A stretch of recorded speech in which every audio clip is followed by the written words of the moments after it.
So, welcome to the second episode of the Work Reimagined conversation series.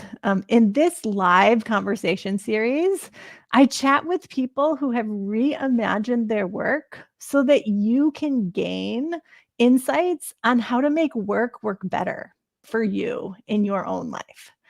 Whether we like it or not, work plays a significant role in our lives. And so this conversation series focuses on how we can make work one part of a rich life rather than the center of our universe. And I'm really excited to be talking today with Mariana Anita Kinoshita, who goes by Anita, and is also known as the Retired Millennial on Instagram. So welcome, Anita. Thanks so much for having me on tonight. I'm actually very honored to be on the Pioneers channel. I've personally benefited so much from yours and Corey's content. So very grateful to have been chosen to be part of this and share my story. So happy to be here. Awesome. Good. I'm so glad that you're here. So let me do a quick introduction. Anita works part-time as a computer science educator, and she also created the Retired Millennial platform where she documents her journey to lifestyle freedom and helps people save and invest their money without sacrificing a happy life. That is definitely something I can get behind. And then I also had the incredible opportunity to work with Anita as a client mid 2022 as you were making your transition to part-time work. So I'm excited to dive in and hear how things are going these days. So welcome, Anita, to Work Reimagined. Thanks for having me again. It's awesome to be here. I will say also that I really appreciate how under the surface you get with a lot of these questions. So just wanted to put that up front that I appreciate it, and I hope that everybody here also appreciates the type of questions that Jess is asking. Yeah. Good. I'm excited to dive in. Okay, so I just introduced you, primarily talking about your work. But the reason why we're having this conversation today is because you've taken so many steps to make work actually work for you so that you can focus on the things that are important to you. So aside from work, tell us a little bit more about who you are. So who is Anita? So I am a very curious, calm, and cozy person. So I think what that actually means is that I love to learn. I also love being in just beautiful, comfortable environments. Also, I love to think, so I consider myself to be a thinker, and just a very intentional woman. That's who I am. And what are some of the things that you love to do outside of work? So I love actually working on the Retired Millennial. I kind of don't see that as work. I kind of see that as a passion project in my eyes. So I love doing that. I also love building my skills too in different areas. So I intentionally am always trying to improve some area of my life. And I love spending time with my dogs as well. I love being home for work and not. So yeah, I get to spend a lot of time here. Awesome. So yeah, I'm picturing you living in a really super cozy, yoga type apartment. So it's nice. Okay. Yeah. So first I want to dive in and hear more about your part-time work. And because I know a lot of people who are here today are interested in that. But instead of starting from square one, I actually want to read an excerpt of the Slow-Fi interview that you did a little over a year ago. And then we can jump in from there. So this is what Anita said a little over a year ago. After much introspection, I realized that my software engineering job was essentially a means to an end. Realizing that made me feel uncomfortable. I started to wonder what a career and life designed around purpose instead would feel like. After experiencing the death of 7 people I personally knew in 2021, it became a little harder not to explore my other options. My perspective on work slowly morphed into a moral responsibility to do more with my time and talent. I could either do what society and my family expected of me or what I really wanted to explore: entrepreneurship and personal finance education and content creation. Working part time is a practical next step towards a more purposeful career in life. I took a part time job for a statewide initiative helping California community college and university students prepare for software engineering internships. So that gives people, I think, a background of the transition that you made. I would love for you to sort of paint a picture for us. So, what do your weeks look like these days? Yeah, so thanks for painting that picture. Sounds so intense. But it's good. Like I think it's good to be a deep person and deep thinker. But yeah, so my title is learning engineer. So what that means is I like the job definition is like I create systems to improve learning. So it's kind of vague and abstract, but like in practice, I do a little bit of a lot of things. I do like curriculum design, development, a little bit of instruction, and then also a little bit of program management. So I'm hired to work 30 hours a week. And I work different hours for 5 of the 7 days a week. So I take Thursdays and Sundays off. And I do some synchronous work and asynchronous work. So like I lead 2 workshops on Tuesdays and Saturdays. So Tuesday evening, Saturday morning. And because this is essentially like an after school program, if you will, for students who want to break into tech, a lot of our prime times are like outside of school hours. So that's kind of what I have to do. The hours that I have to work for those like 2 sessions, those are like the primary program sessions. And then there's like behind the scenes work, like reoccurring tasks that I have to do basically to like keep the program running. And then like, of course, I have 3 meetings that are ongoing every week. One of them I do like prepare and lead, and then the other ones I'm like a participant of. And then occasionally, we're kind of like early stage too. So we do run experiments to try to figure out like program design sort of thing. So there occasionally like certain months, I'll be experimenting with like how to increase productivity in the students by like organizing some sort of like workshop. So there's like things like that sprinkled in. But yeah, that's kind of like I would say what the week looks like. Got it. So it seems like right, there's certain days where you're doing more, some where you're doing less, Yeah. but that you're doing your 30 hours over the course of 5 days Yeah. of the week. Yeah, yeah, that makes sense. So then one thing that I'm curious about is, okay, so you work 30 hours a week, which is presumably 10, probably more than 10 hours less than when you were working full time. What does that enable in your life outside of work? Yeah. So I feel like whenever I was working full time, or just whenever people work full time, or at least in tech, like there's this expectation that you're going to work more sometimes. And that's sort of what was happening before, is like I was actually working more than 40 hours. But in this role, like I have a hard stop at 30. And in fact, sometimes even get to work less if everything is done. But the things that it sort of unlocked for me are just flexibility. So I have a remote position. A lot of the work is asynchronous, so I get to like schedule that around things that might come up. I also, like I said, don't have the expectation of working more than that. So I think that, at least in my mind, it kind of gives me peace of mind that I could occupy my headspace with something else.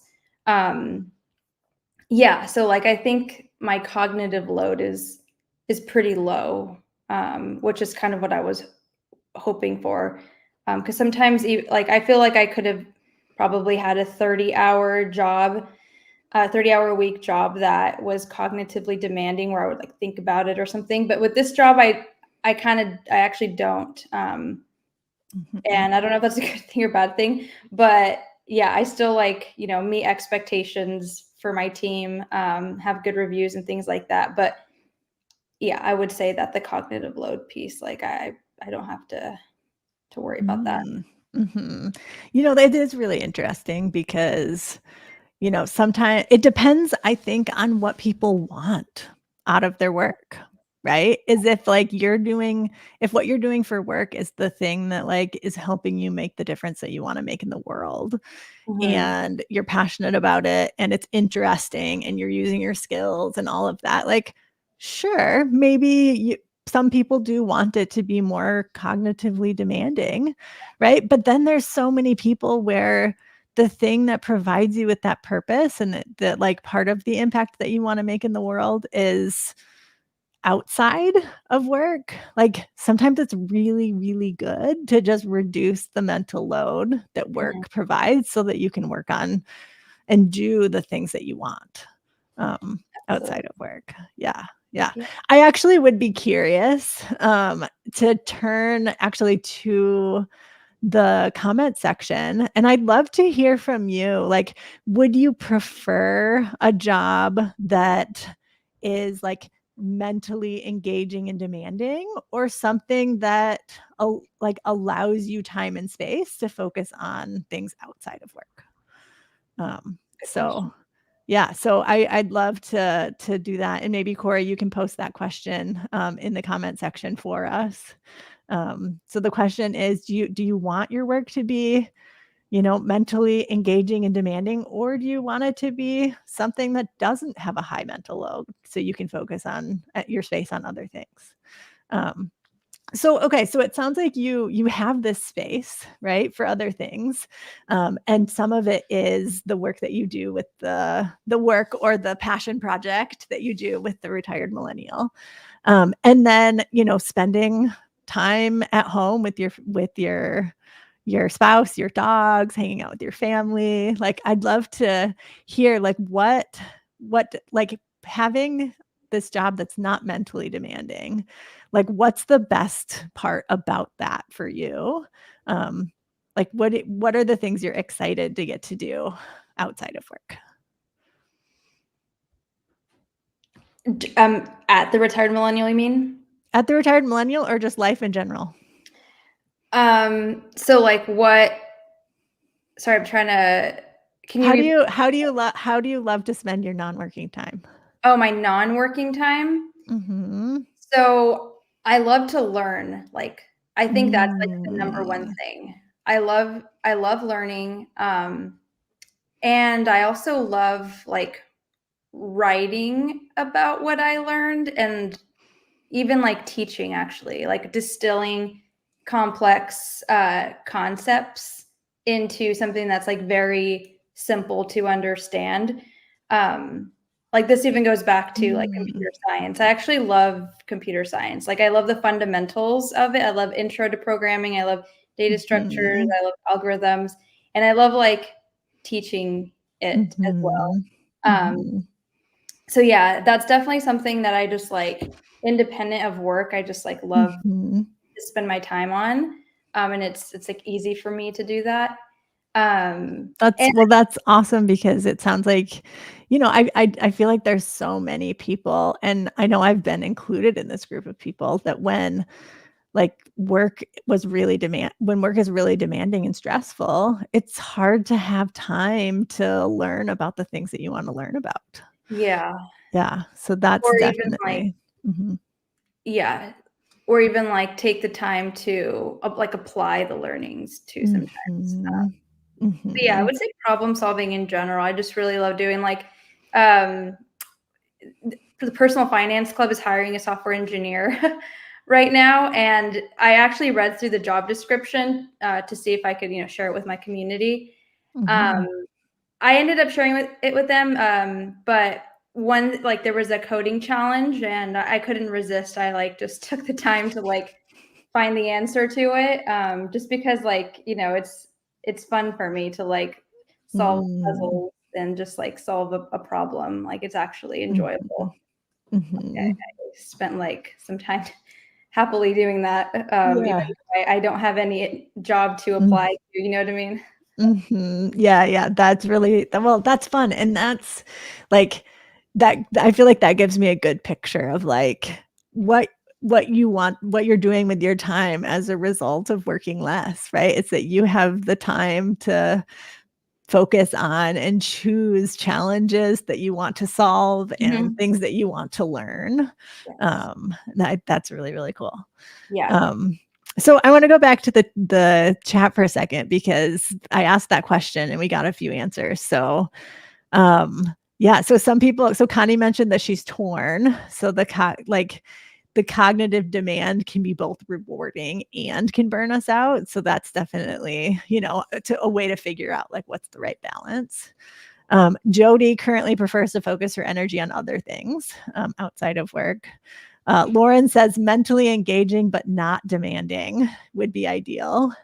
And let's see. So Cynthia says she doesn't like not being mentally engaged.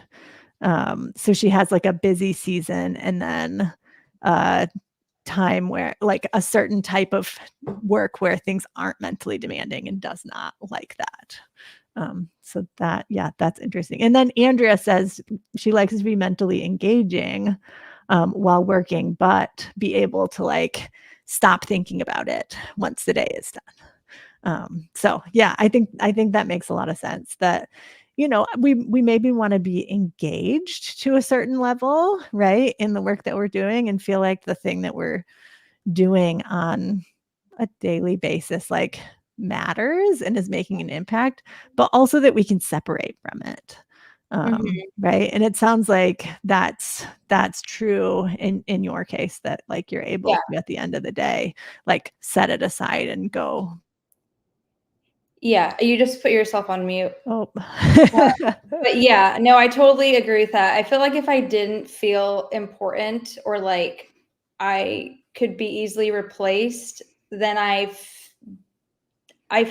not sure I would enjoy it as much. You know what I mean? Like I do get a satisfaction of knowing that like I'm a rare hire in this particular instance, and that like there is like I do have the background for it. So it's not like I'm not spending unnecessary time like trying to like learn something to like get the task done. I'm able to just like do my job.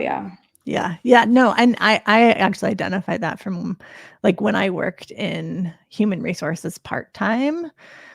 It was mentally engaging while I was there, but the skill level of it was sort of below.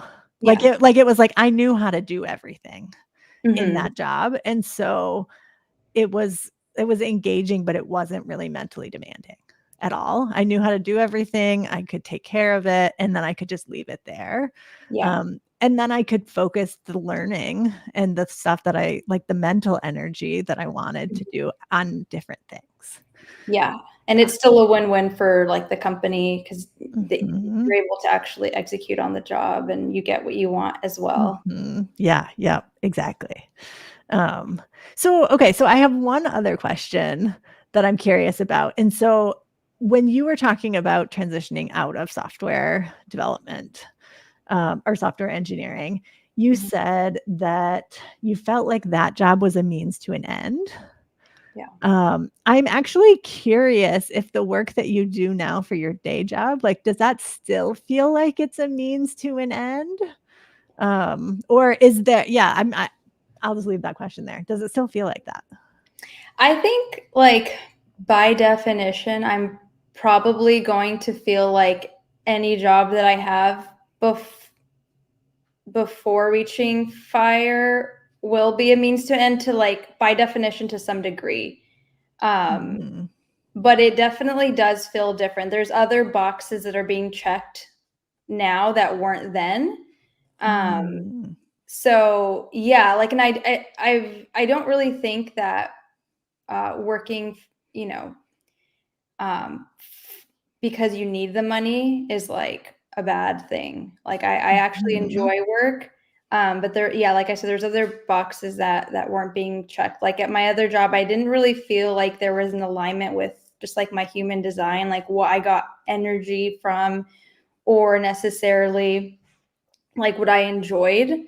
And I didn't have like too much free time like outside of work either. Like that's a very important box now that I want to be checked. Yeah, and then like being properly compensated. I feel like at my other role, like I knew in the back of my mind that I could have been making like double or triple if I had just worked for like corporate America. So like doing that job for like little with all the other boxes not being checked didn't feel right. And I think maybe like I thought it was like, oh, because this is like, not really, it's just a means to an end. Like maybe I misspoke or something, but like, yeah, I do think that it's okay for your job to be a means to an end, like as long as the other boxes are being checked, you know what I mean? And for me, I've been able to define those boxes that do like for me, if I'm working in something that I enjoy, then I do feel like I'm kind of living on purpose a little bit. Like it's not something that I'm just doing just for money. You know what I mean? Yeah. Yeah. Yeah. Well, I think that makes a lot of sense. And I actually really liked the way that you described that, because it doesn't, like, something doesn't have to be perfect to be moving us in a direction of intentionality and toward our goals, Yeah. right? Like like there are more boxes being checked for Mhm. you, Yeah. right? In terms of like what your ideal looks like. And even if it's not 100% ideal yet, right? Like it's still leaps and bounds better than it was 2 years ago, right? And I Yeah. think that's the important thing, is like you're making these shifts along the way, that it isn't just I have to be totally miserable and working to reach fire as fast as possible, Yeah. right? You're saying, what are the shifts and tweaks and like changes that I can make along the path to make work actually work better for you, check more of those boxes that you want Awesome. along the path. So, yeah, I'm very curious to like see how this evolves even more in the next couple of years, to like how do you have work check even more of the boxes for I'm you? curious myself. Yeah. Yeah. So I actually want to turn back to the audience for a second.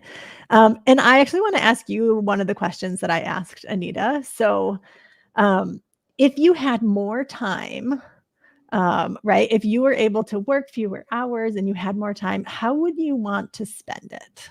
Like, so for Anita, that's doing learning, right, and problem solving. For me, I would say the way that I like to spend my time is I like to focus on my health. Right, I do a lot of focus on that and like being pain free, since I've had some health issues. And then I absolutely love to like travel and adventure and explore. Right. I feel like for me, the like big motivator is like beauty and seeking out beauty. So those are some of the things that I really appreciate. So yeah, we want to hear from you. We'll turn to the chat in a second to hear how would you spend your extra time if you had it. But real quick, while we're waiting for responses to come in, I'll say if you're enjoying this video, I would encourage you to like it and subscribe to the channel so that you'll hear about our new content as it's coming out. And then beyond that, if you're enjoying this conversation, you might also be interested in joining us at 2024's Slow-Fi Retreat. That retreat will take place in October 3rd through 6th in New Hampshire next year. The event is an intimate 3-day retreat where you'll have the opportunity to connect with 40 other like-minded people who are designing their best life along the path to FI. And over the course of the 3 days, we'll explore different lifestyle design options, gain clarity about what's needed to pursue our goals, and relax and just have fun in this beautiful lakeside, mountainous location. I'm excited, particularly about New Hampshire, since that's pretty local to me. So I'm Boston based. It's about 2 hours from me. And the fall foliage in New Hampshire is stunning. So we were in Colorado this year for the retreat, which was beautiful, but I did have FOMO about not being in New England in the fall. So I am very excited to be able to share this with all of you who decide to come. So if this sounds interesting to you, we'll drop a link in the comments.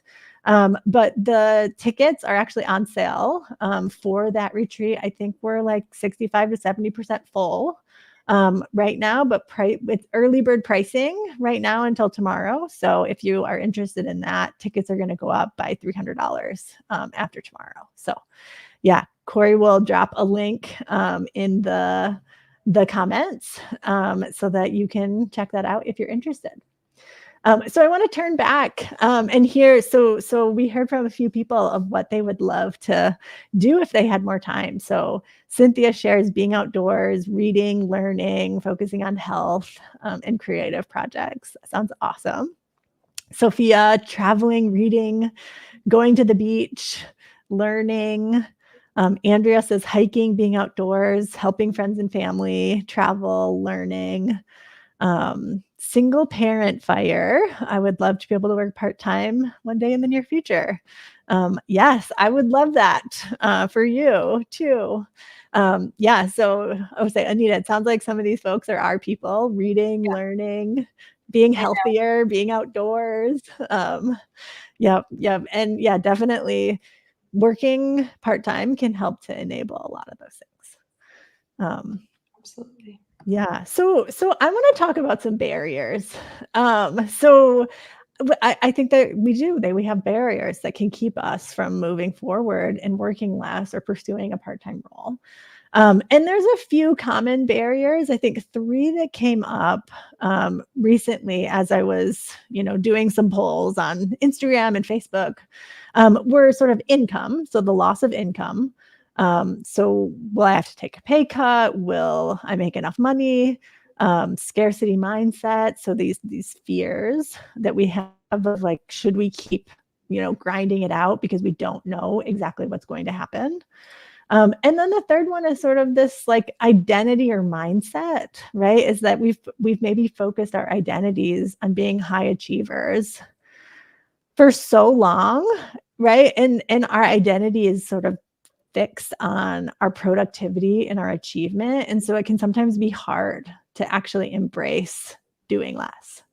So I actually want to hear from you all in the chat. If you feel like, any of these, so loss of income, these fears of scarcity, or this like identity of being a high achiever, if any of those resonate with you, drop like a 1, 2, or 3. Or if it's something else entirely, drop a 4 and tell us what that thing is.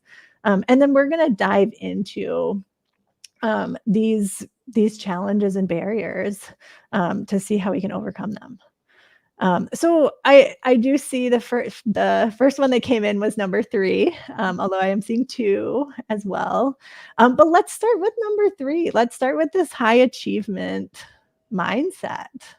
And I think that like Anita, when I think about this, like so many people who are on the FI path are high achievers. Like we sort of have to be to like want to achieve these like big ambitious goals. And so for you, I'm actually curious, like, did you ever suffer with this, suffer from this, like feeling like your identity was tied up in like achievement and productivity? And if so, how did you work through that?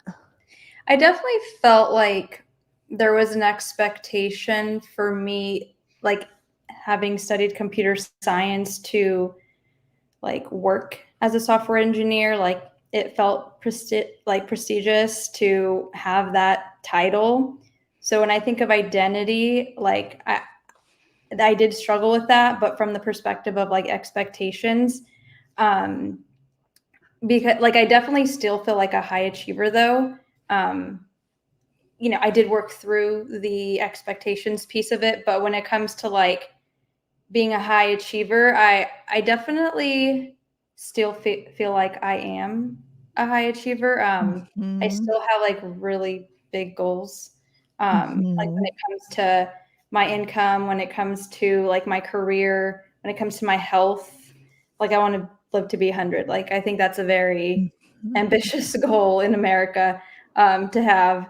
So like, I definitely still feel like that hasn't been taken from me, despite working part-time. Because like, I do have goals outside of work. Like I consider the time I have outside of work as like my life. You know what I mean? And I feel like in that space, there's high goals. Well, I love that, and it makes me think of like I wrote a piece for Stephanie O'Connell's Ambition Bulletin, I think last year, and it was about this like exact topic of like just because my ambition is no longer to climb the corporate ladder, like it doesn't mean I'm not ambitious. Yeah. Right? It means that my ambition is focused on a different definition of success. Yes, I love that. Yeah, like there's other like I would encourage folks to think about like what are other pursuits that they can like work towards, because as a high achiever, like you're going to fill a void if you're not working towards something, like for sure. And like for me, like I mentioned, I like to develop my skills. So I've been focusing on like digital writing. So like I went through a course. Before that, I went through like a YouTube course. So there's always like some skill that I'm trying to improve. I had a conversation with my husband this morning about improving my health. So like, like actually seeing, and I told him like, I can't just have like a, exercise an hour a day. I need an outcome. Like I need to see some number improve. So like, I need to see like my muscle mass. Like I need to know where I'm at now, and I need to have a goal, and I need to like see myself like actually like improve that number. Or like my body fat go down. Like I need to see metrics.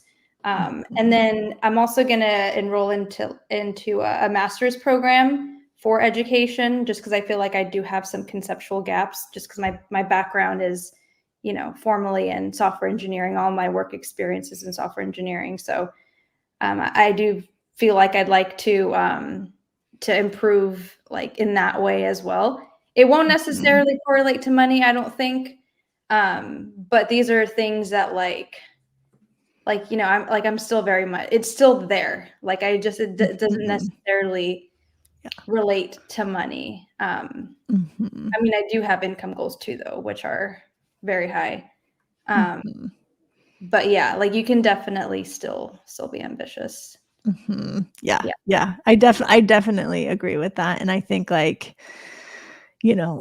though that the goals don't have to be, I'm going to climb the corporate ladder and I'm going to get X salary or whatever. Like it can be some of those things, but that we are able to work less, and the goals can be, I want to like work on this passion project. And I actually remember when we were coaching, I think at the time, I think you had like maybe 20,000 followers on Instagram or something. Yeah. And I remember you saying like, I want to reach 1 million people. And then like 3 months later, you had like 250K followers on Instagram. And I was like, this is great. This is awesome.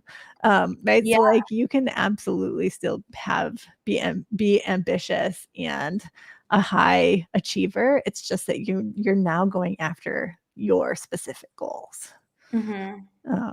It takes a while to get there. I think there's so many, there's a lot going on in people's heads to, with the upbringing, the expectations, what society deems as, successful. There's a lot to get over, I think, to come to a place where you're like hey, I'm ambitious because I'm improving my health. You know what I mean? Like, I'm not sure it's not easy to get there.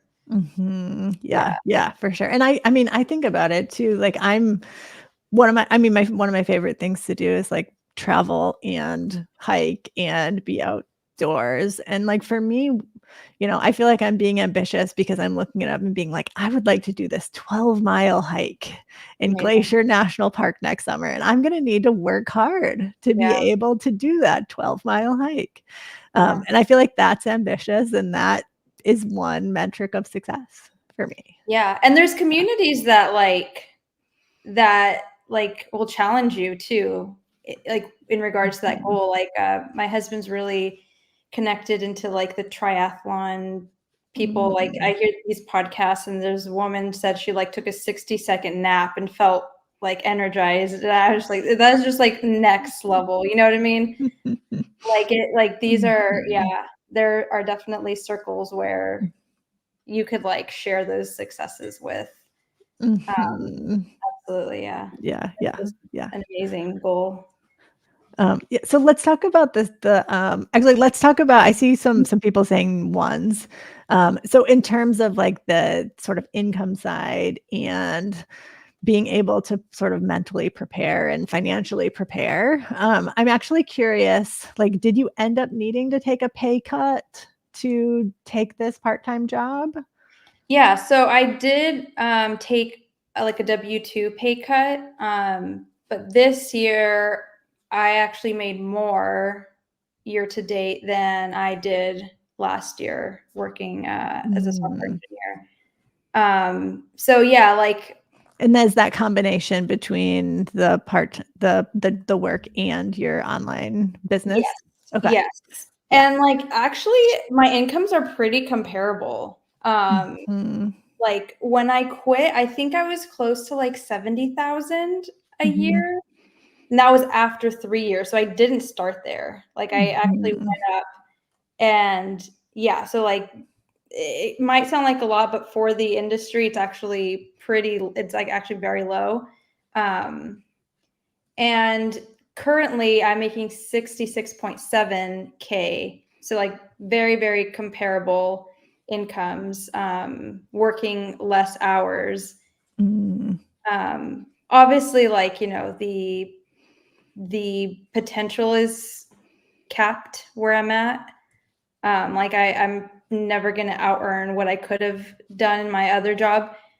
But with the Retired Millennial, like I am seeing advancements, and I expect that to continue to happen. Mhm. Yeah. So like overall, there was like a bit of a pay cut. But like actually I was surprised that it wasn't as much as I thought it would be. Mhm. Yeah, Yeah. that's definitely an interesting thing too. I think for me, when I started working part-time, the pay cut was like 50%. So I Oh, took wow. like a 50% pay cut to work 3 days a week.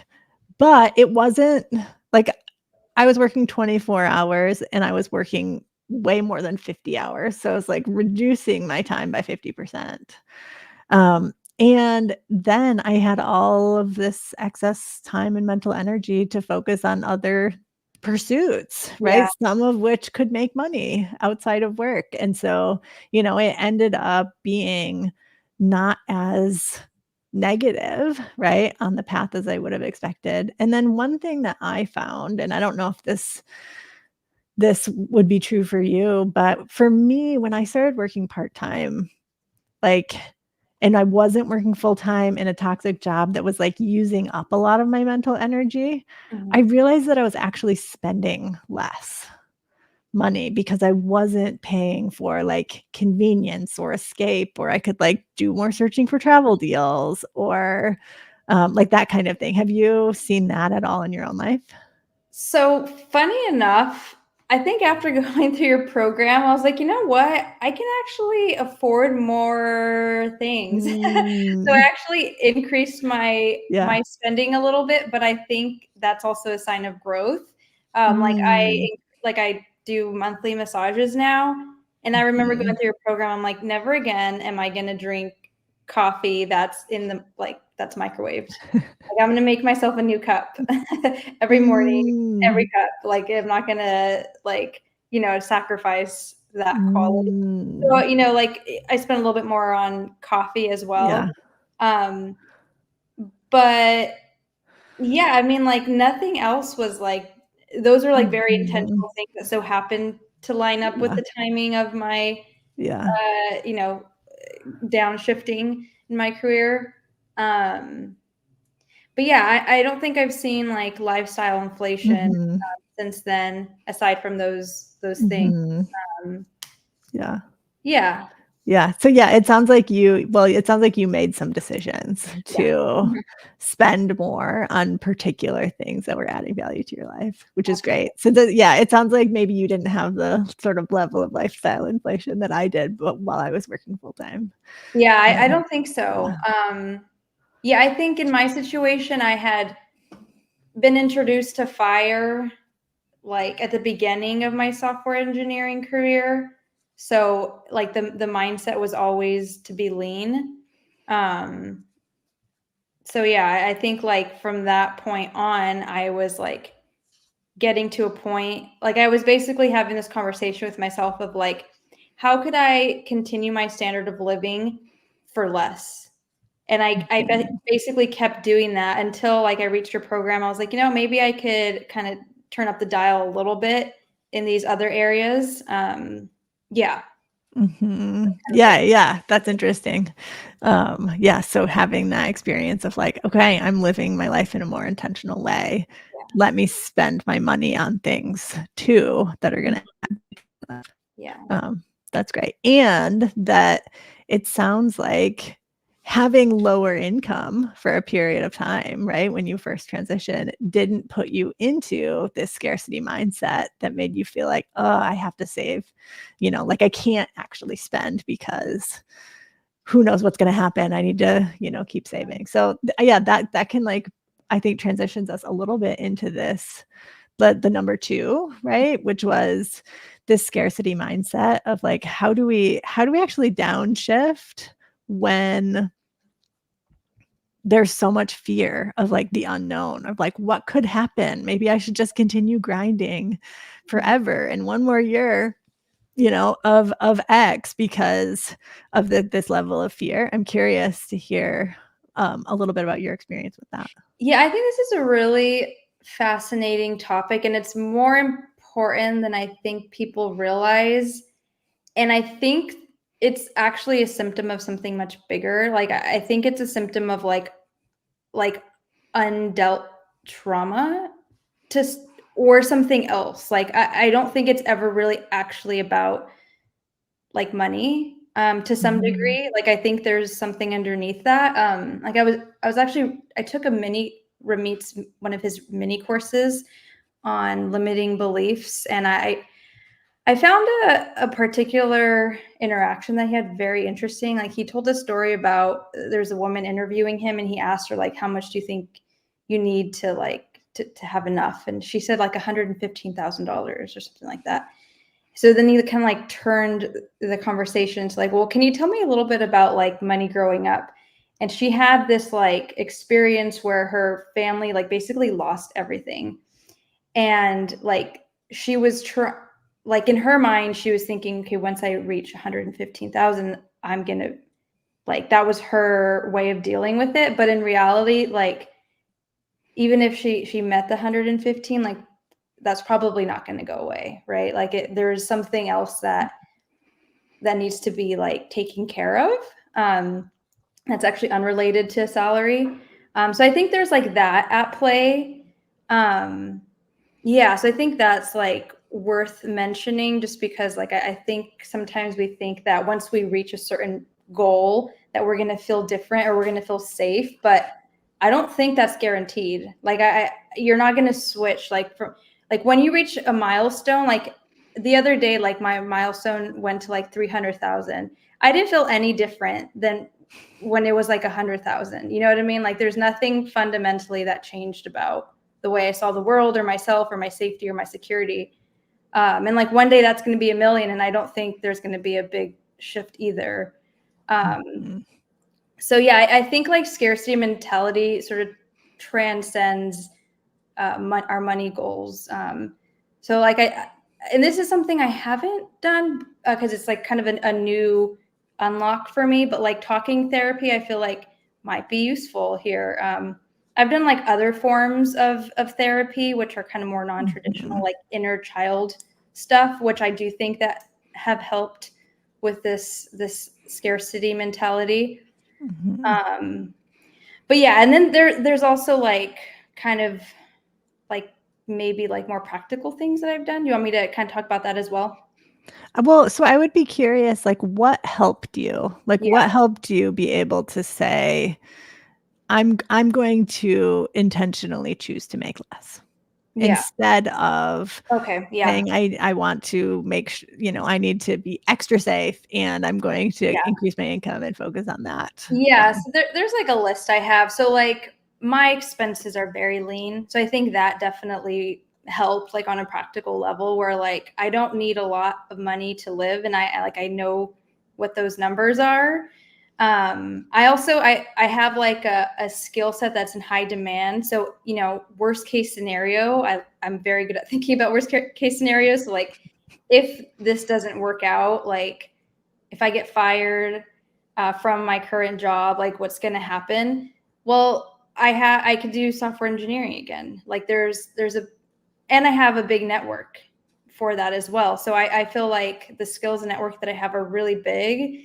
So that gave me some peace of mind as well. Like it was definitely like secure. Like I felt secure in that. Also, I was going to get. I knew I was gonna like marry my boyfriend at the time. Like we hadn't even been engaged. I don't think. Yeah, we weren't engaged when I quit my job, but I knew like where that was going. So I knew there's going to be dual income like within a year or something like that. You know what I mean? 1-2 years. So I that also helped as well. And it's not fair necessarily, like couples privilege or whatever it is. But it definitely is a privilege, which I acknowledge. So I felt like that was working to my advantage. And then now, well, at the time I didn't have life insurance because I wasn't going to insure my boyfriend or he wasn't going to insure his girlfriend. But yeah, now like that's something that we do have for each other in case anything happens and there's loss of income. Like we do have life insurance, so that really helps kind of alleviate any fear. But like my life insurance took me forever to get because my like medical records were kind of funny. So like I had to, go through that whole thing. And I actually was scared. Like every time he goes kayaking, like, into the ocean, like that, it did scare me. Like, okay, I've left like if something happens to me, there's no dual income in the future, like there's loss of income. So there's still these like, there was like this huge spike of fear. And like that definitely, I definitely worried about that a lot. And I think like that's sort of like where like my faith kicked in, like, at a high level, I'm like promised that I'm always going to have my needs taken care of. And that's just something that I believe, despite what my feelings are telling me. Like I've done all that I can do.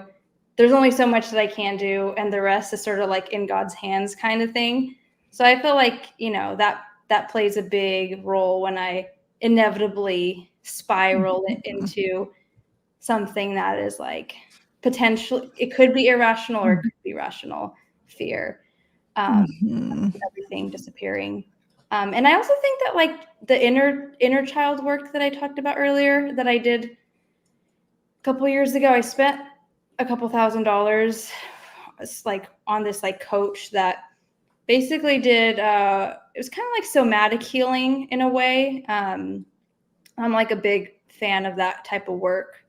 So I worked through a few things as well that I think contributed in some way. So yeah, I think there's a lot I think that I have on my side. Well, I'm hearing a couple of things that I think would be helpful, right, to share with people. I think one of them was just sort of looking at just like what was the safety net, whether it be financial or non-financial, right, that you would be able to lean on, right? So looking at all of those things, such as the life insurance, the dual income, which is definitely, a privilege to have, as well as the emergency savings and, and then I think the non-financial things like knowing that you have strong networks and can like go back to what your education was in if you needed to. And I also think there's this piece of trust, right? Whether that for you sounds like that's a higher power or, for me, I often like try to think of it as like, do I trust in my own ability to be resourceful? Yeah. And to problem solve. And like, if shit hits the fan, like, would I be able to piece things together and figure out a solution and figure out how to move forward? And like, I truly believe in my ability to be able to do that.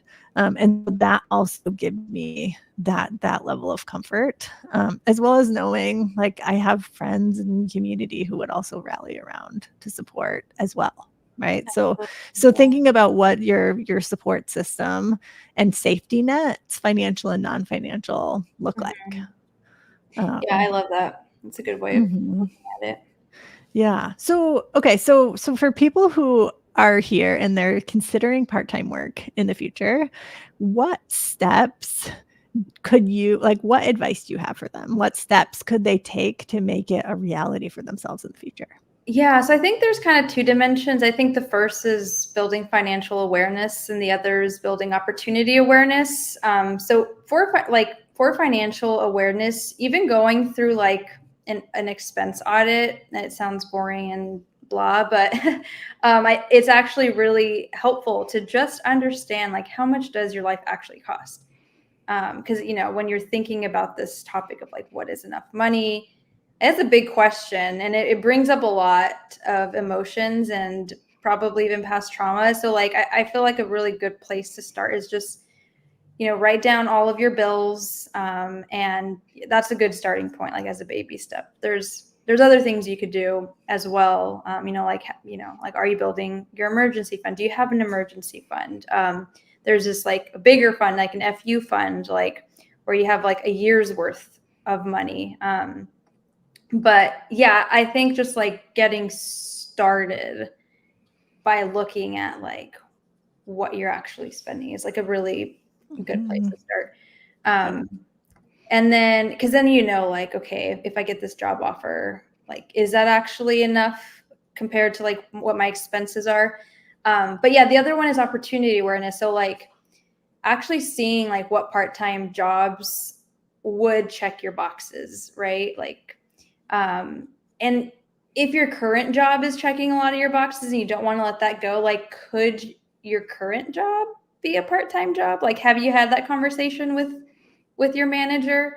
Or if not your current job, what about previous jobs you've had? And like, if you have a good rapport with previous jobs, like, I think it's worth taking inventory of good experiences you've had. And I think that's a good place to start. I feel like I could say a lot more about that, but as a baby step, I think those are good places to start. Yeah, I love that. The financial awareness and opportunity awareness, and that like thinking broadly about those opportunities. And I liked how you said, like, think about previous jobs if you had a positive experience there, as well as if your current job could be, reduced in hours. Another thing too that I've heard from a number of people recently, and I've, done this in interview processes as well, is finding a job that's posted as full-time and then asking if they would be open to someone doing 30 hours a week That's what or I did. Yeah. yeah.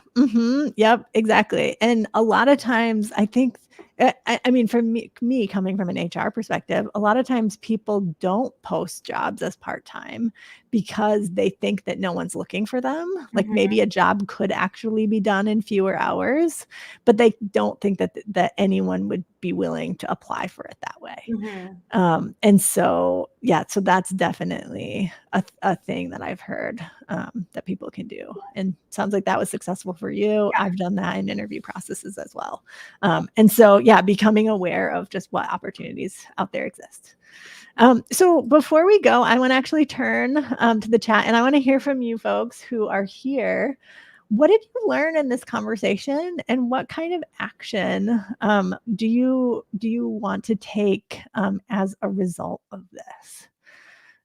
So what did you learn, and what action do you want to take as a result of this conversation? So I can while we're waiting for some responses to come in, I could say so for me, I feel like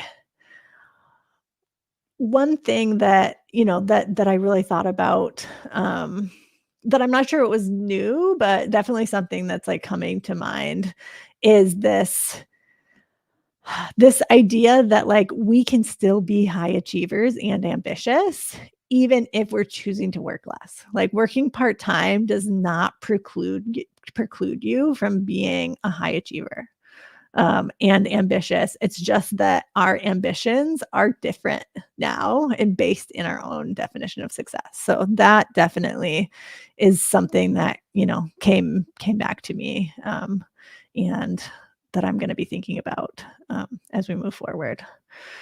So I know, Anita, you've been talking for most of this time, but I'm actually curious and sharing your wisdom with us. But I do like to ask the folks I talk to, is there anything that you learned from this conversation or preparing for this conversation? That I did? Hmm. For me, I think I actually realized like what I consider to be a good job, to be like work that I like doing, Mm. and like going through those check boxes that I mentioned. I actually I wrote it down like, what like this is actually the list of things that need to be met for me to feel fulfilled in a job. Like it's Yeah. worth the trade-off of my time. Mhm.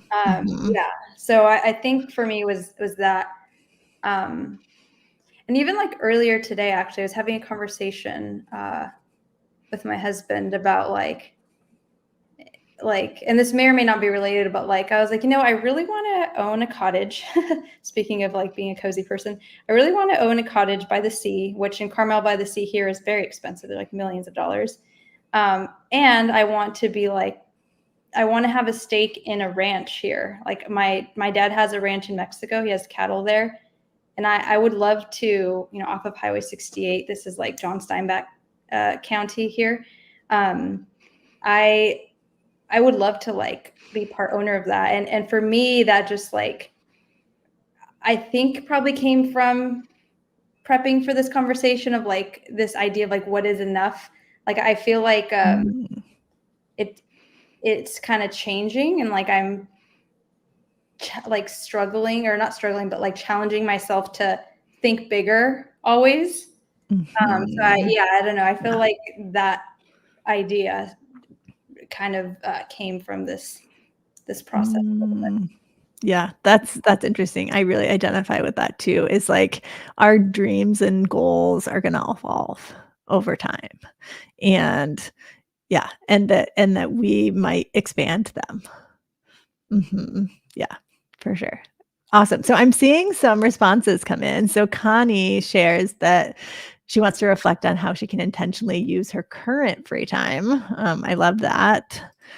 Cynthia planning out what non-work goals would be. Yes, Cynthia. So you can be ambitious in other areas of your life. Emily, going to be more intentional with the free time that she does have. Um, yeah, and then the single parent fire, learning how in no matter what your circumstances are, you can take some sort of action toward building a better future.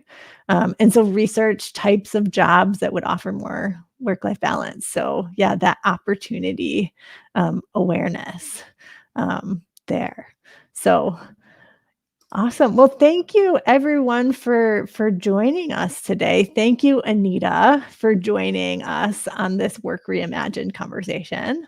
I know that people will want to continue to follow your journey. So where can people find you? Yeah, thanks for having me on. People can find me on Instagram. I'm mostly active there. So the Retired Millennial there with dots in between. I do have a check mark, so just look out for that. Substack, I'm also going into more long form content. So I'd love to see everyone on Substack. And I think those are the top two Mhm. for me. Yeah. Awesome. Yes. Yeah, you have a lot of impersonators on Instagram. So for people who are looking up the Retired Millennial, definitely look for the one with the check mark. For sure. So I will wrap up here, but if you found value in this conversation, I would encourage you to hit that like button, subscribe to the channel, so you'll be notified with new content like this. And if you do want to join us and 40 other like-minded, lifestyle, design-focused folks who are really trying to live their best life along the path to FI. Check out the Slow FI retreat that'll be happening in New Hampshire next fall. And you can grab your ticket if you do that by tomorrow, you'll get $300 off. So save some cheddar. And I say that in a New England accent because we're going to be in New Hampshire. And then I'll close by just saying thank you so much for joining us and enjoy the journey.